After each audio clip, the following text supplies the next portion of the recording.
Listen, man, this is your boy Firahs, and I looked into the street sessions. Yes, it's been a minute since we've done one of these type of videos, man, but we're here, we're back, we're better.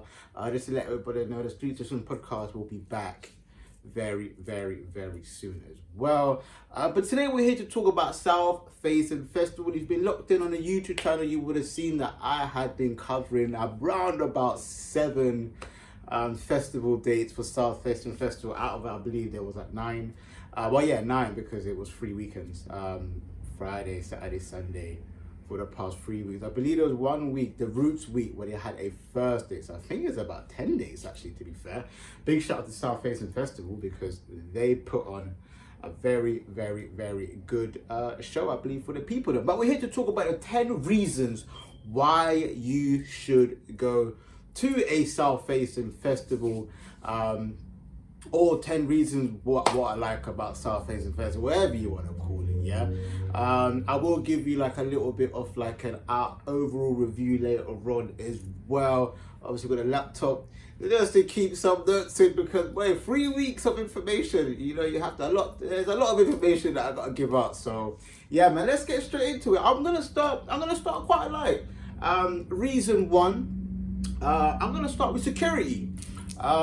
Security, I believe, were some of the friendliest people that I've ever met. It's crazy. Listen, I was literally their best friend by the end of the 3 weeks. Obviously, I had been there for a lot of the festival dates, so you do get to know a lot of them.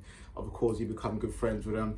There was an incident at the Unruly Fest where there like a fight broke out and they smoothly intercepted and handled that correctly. I believe the way they handled the VIP section when people were trying to come in, very friendly. They weren't aggressive with it. I would also say just in terms of keeping the public safe, they did a very good job in that incident. So, you know, big shout out to security. Obviously, if we're talking about entering as well, they handled the crowd very well at the front. You know, they was doing the checks, the bag checks, all of that kind of stuff. And when you have a big crowd as well, they was moving along very smoothly. They had sniffer dogs as well. So if you was carrying any form of drugs, if you're one of those people that don't want to see that, don't want people to be smoking marijuana, that kind of thing, they handled that, man. Listen, the dog was sniffing the thing up, taking it around the back, they take it away from them, and you know, you're heading straight back into the festival, which I think was cool as well. They weren't out here trying to like kick you out or nothing like that. I think that's very important as well because, you know, I get it. Obviously, people are going to do what they're going to do to try and bring it in. Obviously, when you do have like a dance hall setting, a reggae setting, you are most likely going to find people that are going to try and, you know, try finesse the thing. Easy, try finesse the thing. Yeah, your thing. But you know what? Big shout out to security. Number 1, that's a very good reason to go in. I would say as well, I'm gonna put drinks and food in kind of like the same category. I kind of like the variety. They had vegan options, which I think was pretty cool. If you're a vegan, now I'm not a vegan, so it doesn't really concern me. But for people who don't like to indulge in meat, there were non-meat options. Of course, it wasn't just vegetarian. So yeah, they had vegan options there. What a pitter! I did do a review for that on vlog 1. You can go check that one out. I believe I gave it like an 8 out of 10. I must have bought like a kebab wrap. Nice. Nice. Obviously they had chicken options. There was a black man selling like Chinese. That was pretty cool. I did a review for that, vlog 1. Go check it. But yeah, I think the food options was really good. I like the fact that they catered to different cultures.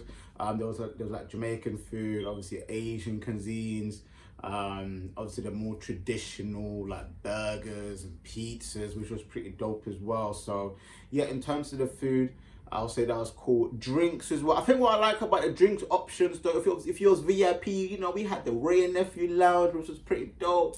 You know what I mean? You get the Ray Cup. They had a heady situation as well, which was more for the was in the main public area, should I say. That was pretty dope. In terms of prices, it wasn't too bad. Half pint was about £3, £3.50, which was decent. £7, between £6-7 for a pint.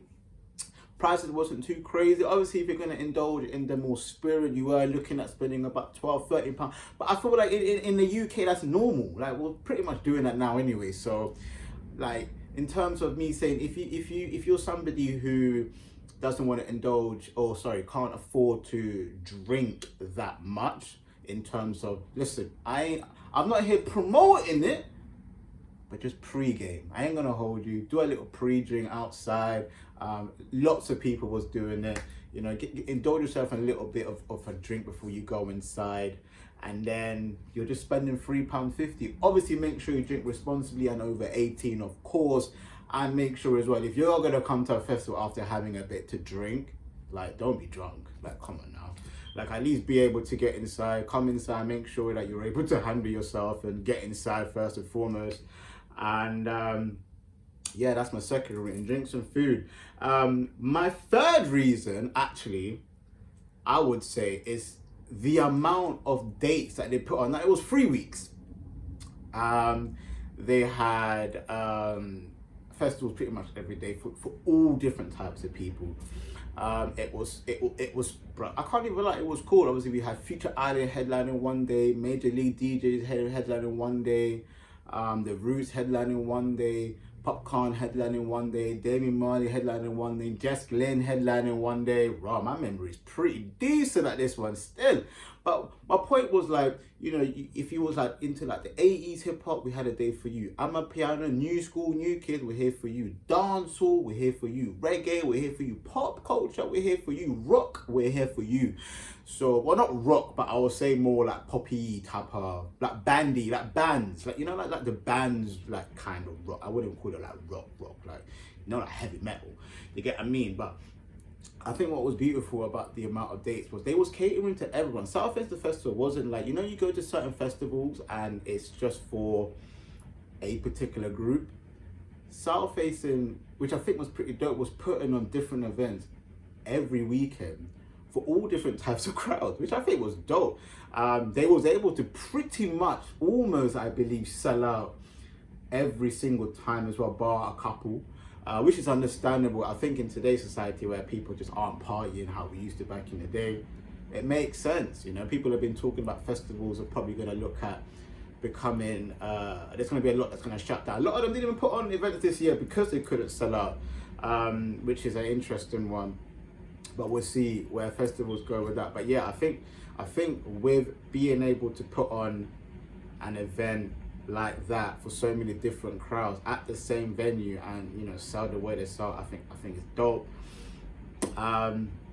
Anyway, let's get into that next reason. Let's get into that reason 4. I would say atmosphere. Are we reason 4? Anyway, atmosphere. At this point, listen, reasons why I love it. Atmosphere. Yeah, the people them are crazy. I think I only went to, let me see, how many dates were I actually with people? I think there was only like 2 dates where I was actually at the festival with someone. So I think I did 3. So Popcorn I had one of my boys for, and then it was Damian Marley, I had Al Brown, and then the very, very first one, I can't actually remember, I can't remember who that one was, but it was like the first day of the festival. I had a girl with me as well. But I feel like the dope thing about going to these festivals when you're on your own is you're kind of forced to interact, get to know people, see what everybody's on. And boy, listen, first of all, the way security and the staff treated me, yeah, I felt like I was the king of the streets. But just, you know, I went into the crowd. If you not check vlog 2, there's a part where I call it the strangers link up. Literally, I met these 2 girls, had the greatest time of my life. Probably never see them again. Don't even know if I remember their names. Well, I don't. But like, to get what I'm saying, it was really, really cool. I think the atmosphere that Southfacing is able to bring is dope. Especially when I go to events like Future Island, where I'm not familiar with the music, with the people. A lot of the people were willing to teach me. There was a brother called Eunice in the wheelchair, check vlog 1. I linked up with him. We did like a little interview as well. And like, you know, he was very much willing to teach me everything there is to do with Future Island, and I really appreciated, you know, the information he was giving me. I had a great time as well. Shout out to Future Island, man, held it down. Questionable about the dancing though, I ain't gonna hold you, but yeah, man. You know what I'm saying, that was crazy. Let's talk about the VIP. VIP is also another reason why I think it was dope. Obviously, I spoke a little about having that Rare Nephew lounge. I think that was pretty cool. Obviously the toilets was good. It looked like they was getting clean quite often, because whenever I go in there, they just looked clean. I think that's very good. I don't know how it was for the cubicles. I can't lie, I can't check the cubicle car. Sometimes, yeah, it doesn't matter what festival you go to. The cubicle situation, it ain't for your boy. So yeah, I am definitely not checking that one out. But yeah, the VIP was cool. There wasn't really much going on. It's one of them ones, yeah, listen, if I'm paying that extra money for VIP, I feel like I just needed a bit more. I did like the Ray and Nephew part. I think that was dope. I think that was really cool, the lounge situation. But ultimately, the only other thing I would say as well is, I wish I could see the stage a better from VIP. Because a lot of people that get VIP don't want to be in a crowd. Especially if you've got a large following, you don't really want to be in the middle of the crowd unless you really have to go backstage. I really wish you could see a bit more from VIP, but VIP was dope. So it's another reason to go.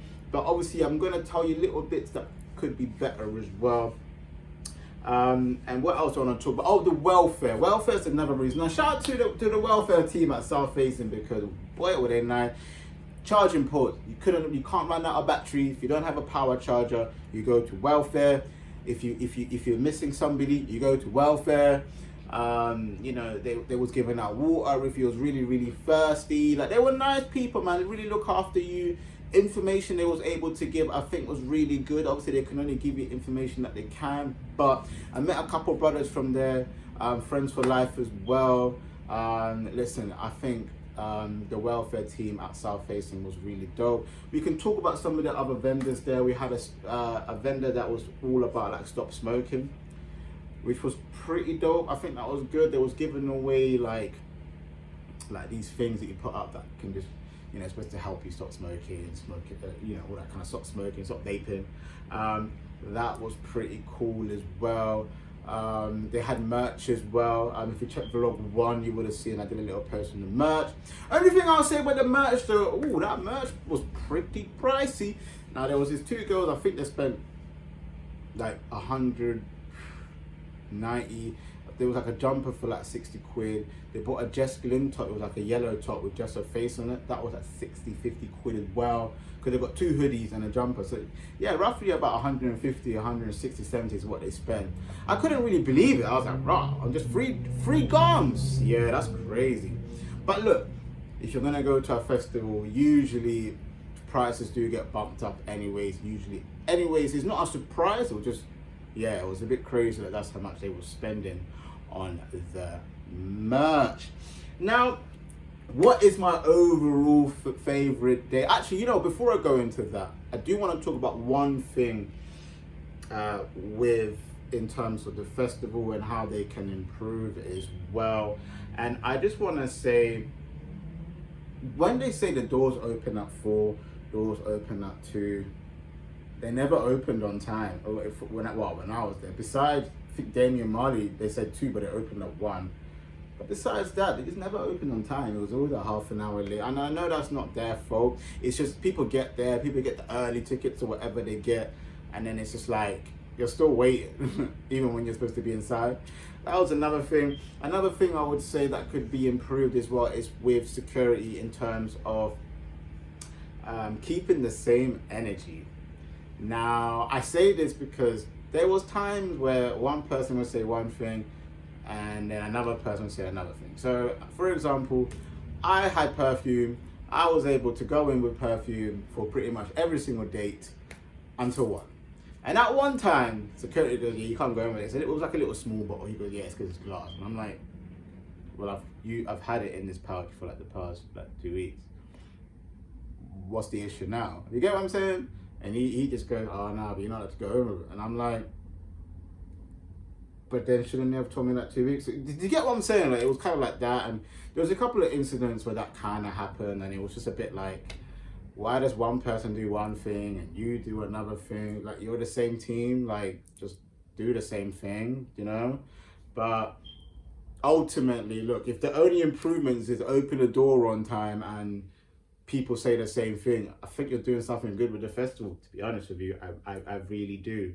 I'm going to talk my favourite day, I think, for the festival would have to be Jesklin, followed by Future Island. Now, that's going to be very surprising because, yes, I am a hip-hop, more of a hip-hop channel. And we had Popcorn and Rudy, we had Damian Marley, and we had Major League. And I'm telling you that the best day was Jesklin, Future Island. That's like 1 and 2. I'll say Jesklin number 1, Future Island, and then I'll probably go with maybe Major League 3. But I don't know what it is, man. You know what it is? Pop culture, just the crowd is very, very different. And I just love how everybody's just having fun. The thing is, when you go to, predominantly if you go to like dancehall event, now I don't really indulge in the marijuana thing, and I don't indulge, like, you know what I'm saying, that's very more chilled.